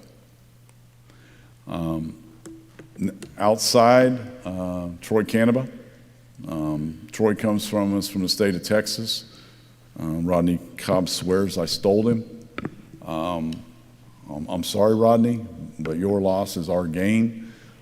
So having Troy here as our director of stadium operations, he comes to us from the collegiate coaching world.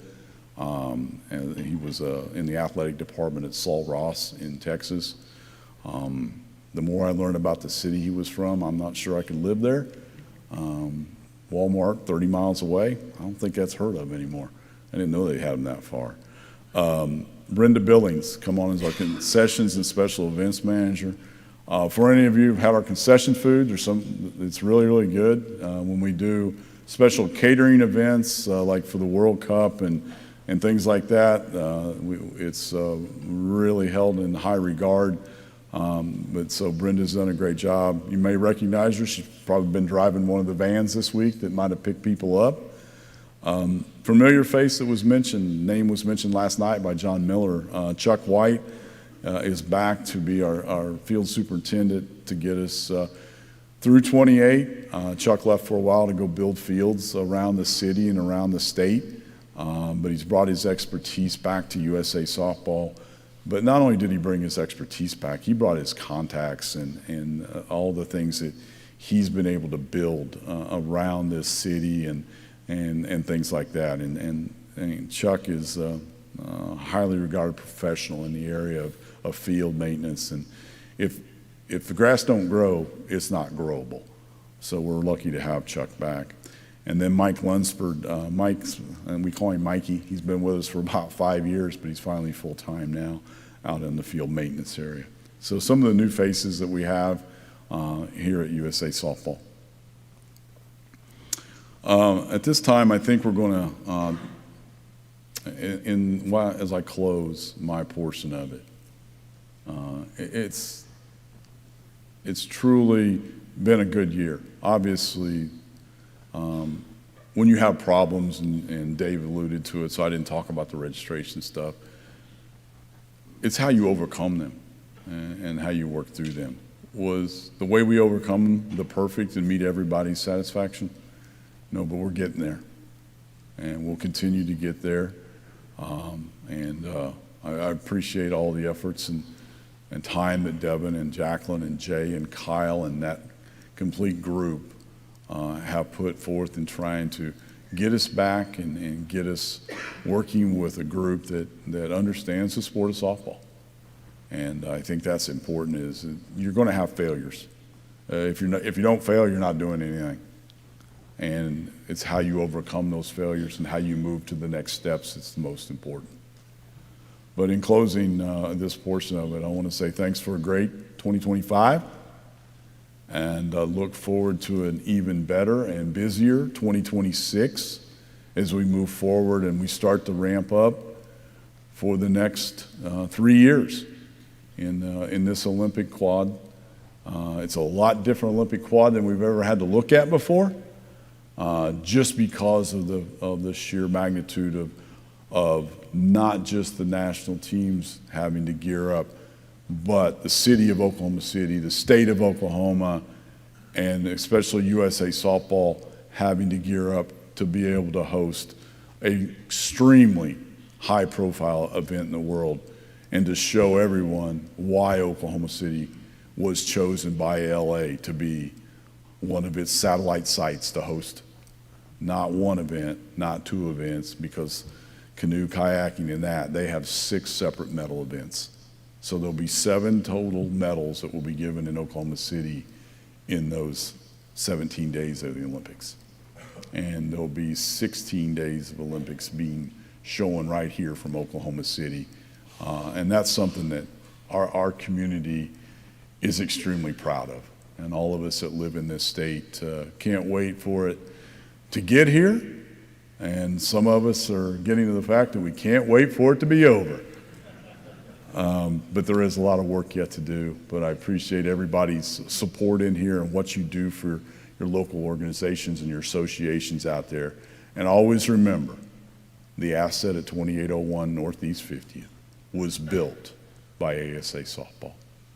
Thank you very much, and let's take a 10-minute break.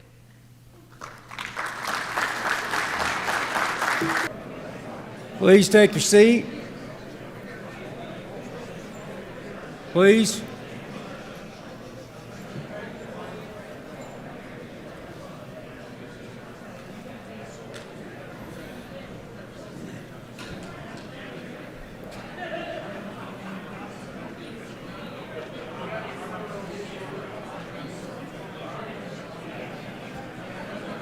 Please take your seat.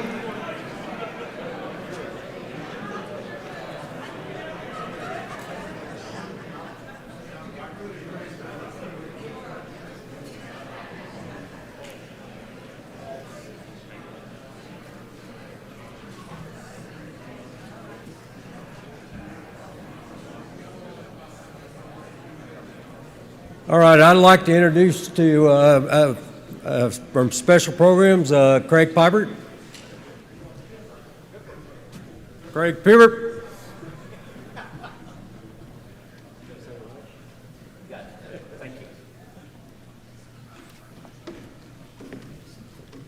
Thanks, Dave. Good morning, everybody. On behalf of the 52 U.S. Special Olympics programs, we would not only like to provide a big thanks for the support from USA Softball for hosting this year's Special Olympics North America Softball Championship, but also for this ongoing partnership and a lot of the work that happens at the grassroots and local levels. And looking at the slides that Craig presented previously, one thing stuck out to me in particular. It wasn't necessarily spoken, but it was seen. And that's inclusion. It's a word in Special Olympics that we place a lot of importance behind. To see Special Olympics mentioned on those slides, along with groups such as the U.S. national teams, goes back to a speech that Eunice Kennedy Shriver spoke at the '99 Special Olympics World Games. In that speech, she said, Special Olympics athletes have earned a chance to be on the same field as the top teams, not only in the U.S., but globally. When we look specifically at this year's tournament, our teams had an opportunity to play at the MAC in Midwest City and at Devon Park.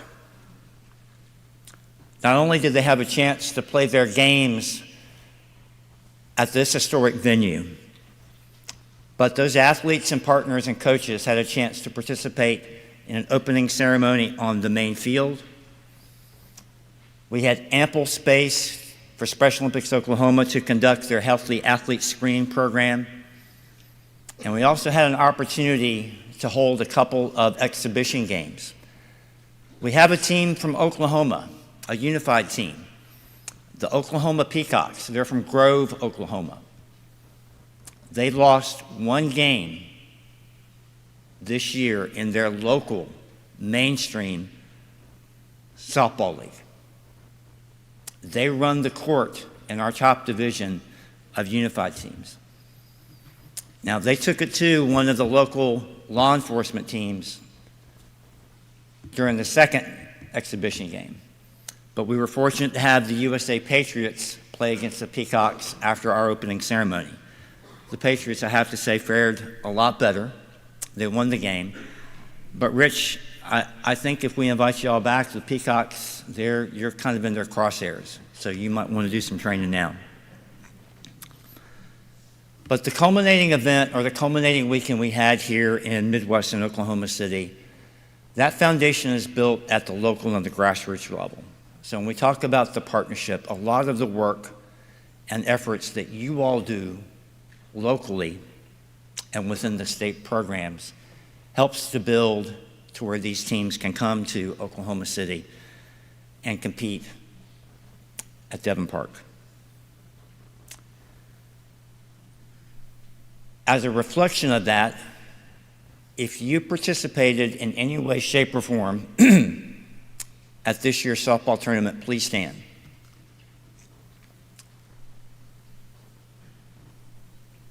I think when you look across this room, you see people from different states, different associations.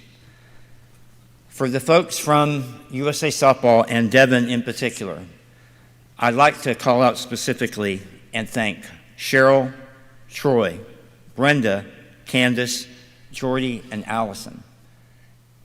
It was a team effort, truly, to plan for this event and to hold this event, and for that we are very thankful. So Cheryl, if you would please come forward, we would like to present a small token.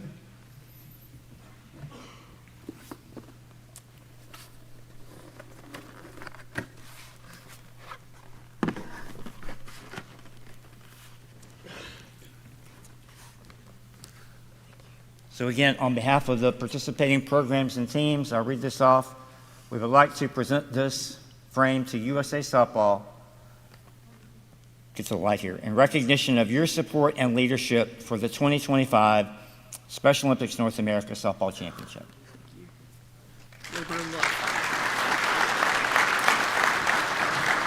And again, thank you all for everything that you do at the local program level. Thank you.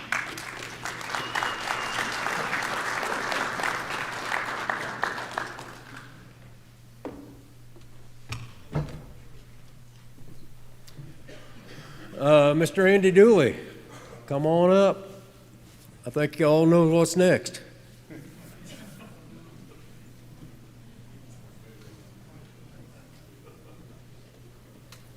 What's next? What's up, Doc? I love coming up here and that light right in my eyes.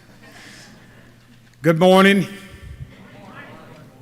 Just quickly for the back table, I want to remind you what Craig said, or whoever made the remark, it was 30 miles from a Walmart. Well, you about 100 feet from Dooley Mart. Right back on the corner, we got 50-50 tickets. We got some auction items we're trying to sell, but real quick, with the council changing, and I'm not complaining about how it is, it took our revenue sources away. Can't have a golf tournament, can't have a bowling tournament. So I'm coming to you and asking you, if you will, by Tuesday, talk to you, them tight commissioners that I'm one of, and let's see if we can't raise some money for our future to continue this program. And we really need your help to keep doing what we're doing because we're growing, which is a good thing. But I challenge each of you back home, if you don't have an affiliation with Special Olympics in your state, please look on the website, find their address, and contact them. We are providing a lot to give these athletes, these special need athletes, an opportunity to play and get to travel. Friendships that they make is beyond belief. So with that, I'm going back there, and I'm a ex-military guy, and it's Samoa in here with ladies too, so we might guard the doors before we let you out. So have a good morning, and thank you very much.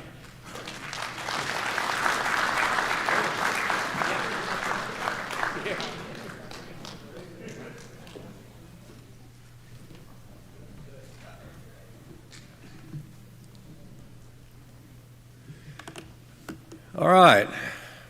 We need Mr. Stu Alderman. He's going to introduce the class of 2026 Hall of Fame inductees.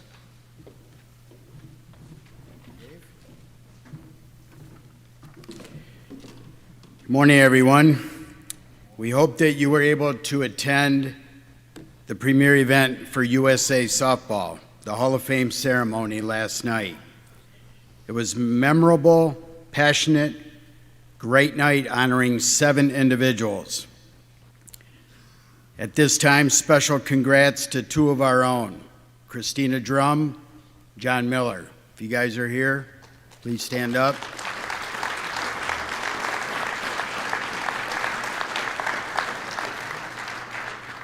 The Hall of Fame committee did meet yesterday for hours to discuss the class of 2026. And that class includes Monica Abbott, fast pitch player, Dwayne Frizzell, slow pitch player, Doug Middleton, fast pitch player, Dwayne Nevitt, slow pitch player, Les Novak, umpire, Ray Bestis Brakettes, team, and Ralph Weekly, manager coach. Our congratulations to the class of 2026. I would also like to thank our committee members for all your time and dedication throughout the year and especially yesterday, along with my vice chair, Darren Deistermars. Special thanks to Allison and Jordy from the National Office for your assistance to the committee. Thank you.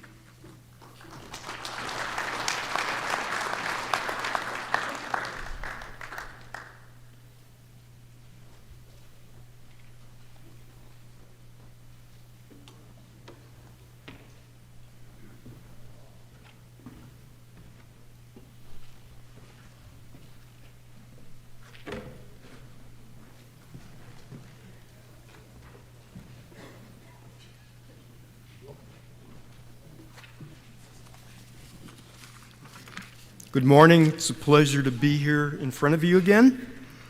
I'm going to talk briefly about the procedures. The procedures are the same for the Legislative and the Rules Committee.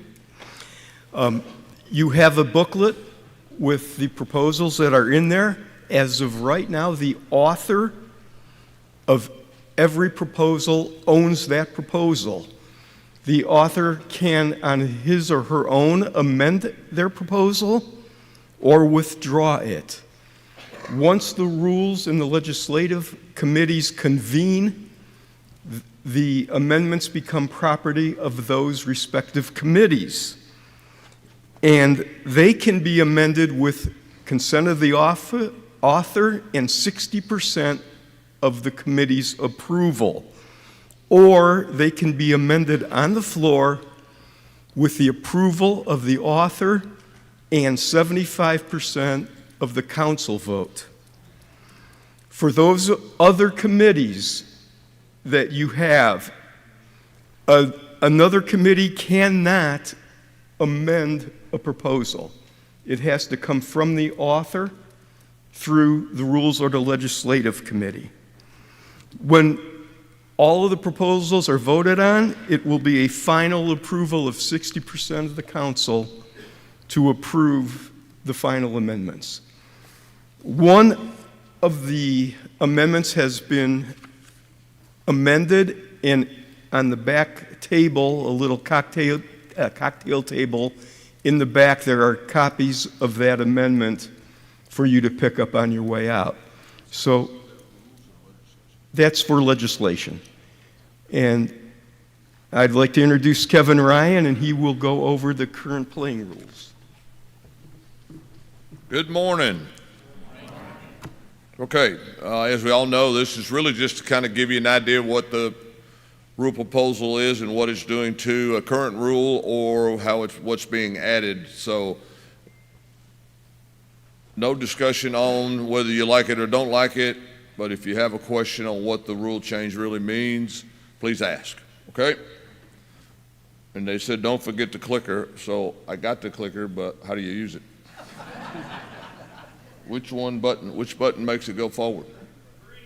Green. Okay, there's 3 green buttons. Try one.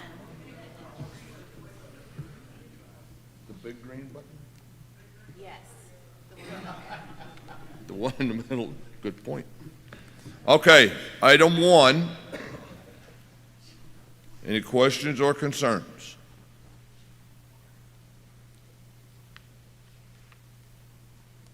Item 2.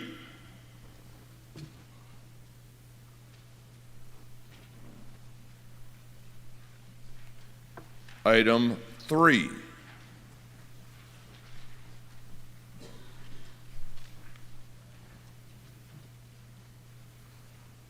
And it's a little long, so I'll give you a couple to read it.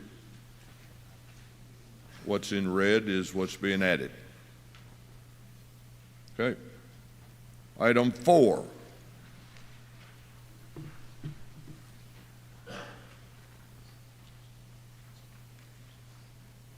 Okay. Item 5.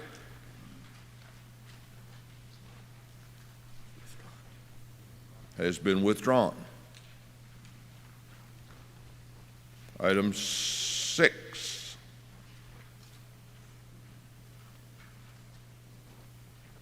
If that's not clear, it's basically matching it up to the code. Item 7. Withdrawn. Item 8.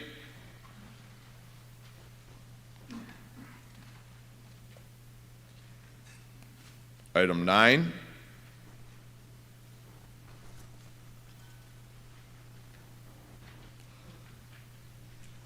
And item 10.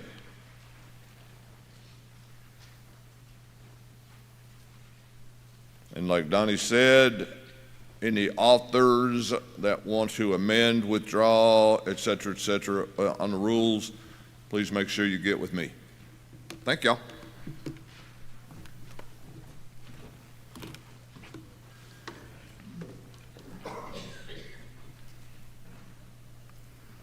Item 1 would add a method to classify players without a USA softball history.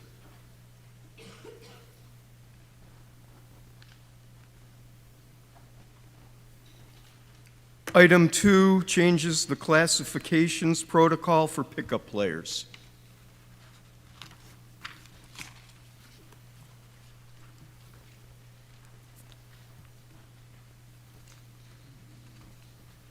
Item 3 changes the classification protocols for pickup players.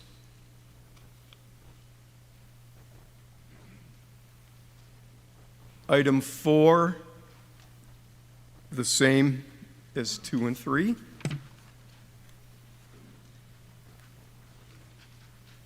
Item 5, again, changes the classification protocols for pickup players.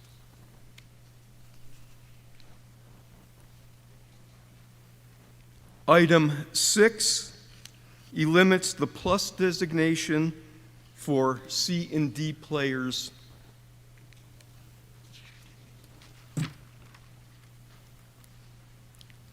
Item 7 allows teams 4 higher classification, 1 above their classification. If the current is 3, it would be moved to 4.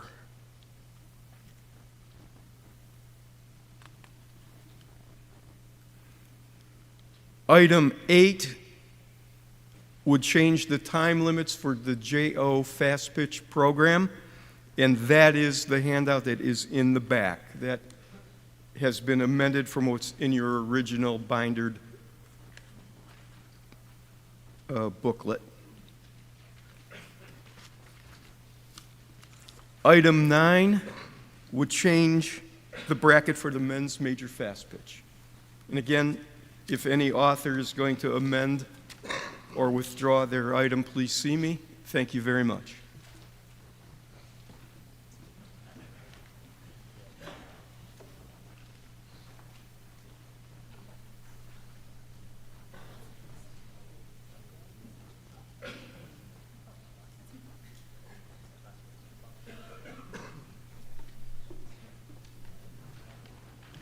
Good morning. All right, all I think I have is that the dates for next year here in Oklahoma City, the Convention Center and the Omni Hotel and the Embassy Suites Hotel have been very gracious to us and we appreciate them. So next year, the JO workshop will be held on that Friday and Saturday, which is October 30th and October 31st.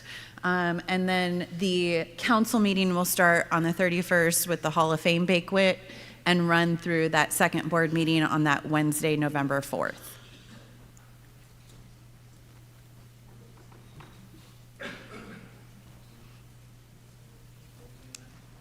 And I don't have any closing announcements. Thank you.